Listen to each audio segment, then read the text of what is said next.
को टाइम नहीं। हमारे ख्याल से अगर कोई एक मिस कॉल मार दे, साहब की फोन आ गया, मिस कॉल आ कितने वो हो जाएंगे, लेकिन हम लोग 16 कॉल कर रहे थे, रख देते, अरे वही कोटेदार है, अरे वही है। और हम ही लोग जब जुड़ोगे तभी तो तभी कुछ कर पाओगे। और लेकिन अब ये हमारे, अब हम क्या बताएं, हमारे तो 9 मान लो, हम भी तो कहीं भी 15,000 की अम्मी नौकरी कर सकते हैं, हमें तो कोई वो नहीं है, क्योंकि हमें 8 से 15 तब भी अच्छा है, लेकिन एक अपना स्वाभिमान बना रहे हैं भाई, इसीलिए हम लोग लड़ रहे हैं। और अगर लड़ते रहेंगे और एक हो गए।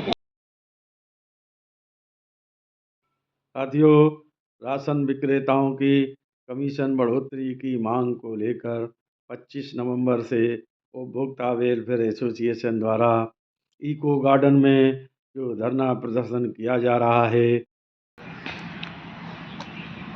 हमारी प्रशासन में वार्ता हो चुकी, समस्या संबंधी प्रमुख सचिव ने कहा कि कमीशन माननीय मुख्यमंत्री के ही बस का है, इन लोगों ने हाथ खड़े कर दिए। तो अब मेरा अनुनय विनय धरना चल रहा है माननीय मुख्यमंत्री जी से, लेकिन अभी तक शायद मुख्यमंत्री जी के कानों तक हमारे 80,000 कोटेदारों की पीड़ा नहीं पहुंची। हम 4 जनवरी को 2025 यहाँ पर प्रदेश के समस्त कोटेदारों को आह्वान करते हैं कि वो भारी संख्या में अपने जनपद से कोटेदारों के साथ उपस्थित हों और सरकार को जनाएं। एक कोटेदार यहाँ आया था जिसने मंच से गाना गाया था, कहाँ सोया है कोटेदार, सुना होगा आपने। उसमें प्रदेश के 80,000 राशन विक्रेताओं को अपनी सहभागिता करना चाहिए, लेकिन ऐसा होता नहीं दिख रहा है। इसके लिए वह लोग स्वयं जिम्मेदार हैं।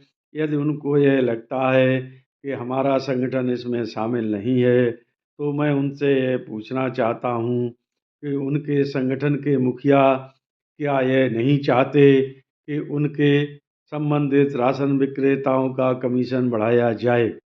यदि वह नहीं चाहते हैं तो धरना स्थल पर आप लोग कतई मत आइए।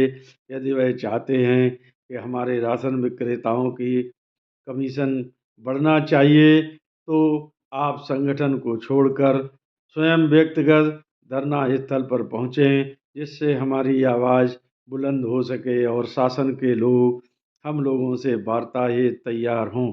अन्यथा जो भी बहादुर साथी हैं वह धरना स्थल पर 1 माह से डटे हुए हैं, मैं उनको साधुवाद देता हूँ।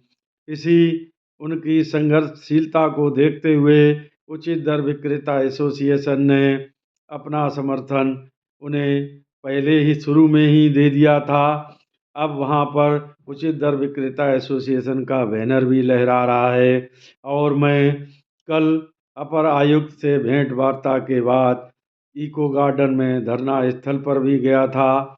हमारे साथ हमारे खीरी लखीमपुर के साथी, कानपुर देहात और नगर के साथी और हमारा फर्रुखाबाद जिला के साथी वहाँ पर पहुँचे और श्री कमलेश मिश्रा जी का उत्साहवर्धन किया और उन्हें भरोसा दिलवाया कि हर प्रत्येक दिन हमारे संगठन से जुड़े हमारे साथी आपके धरना स्थल पर सहयोग करने हेतु पहुँचते रहेंगे।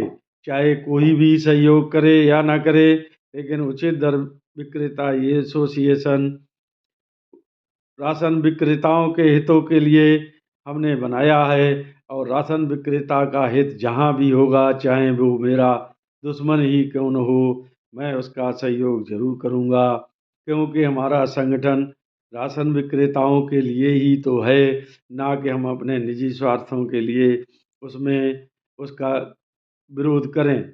हम लोगों को ऐसा नहीं करना चाहिए और हमारे 80,000 प्रदेश के साथियों को भी यह सोचना चाहिए कि जो उपभोक्ता वेलफेयर एसोसिएशन द्वारा धरना दिया जा रहा है वह उनकी भलाई के लिए ही तो है।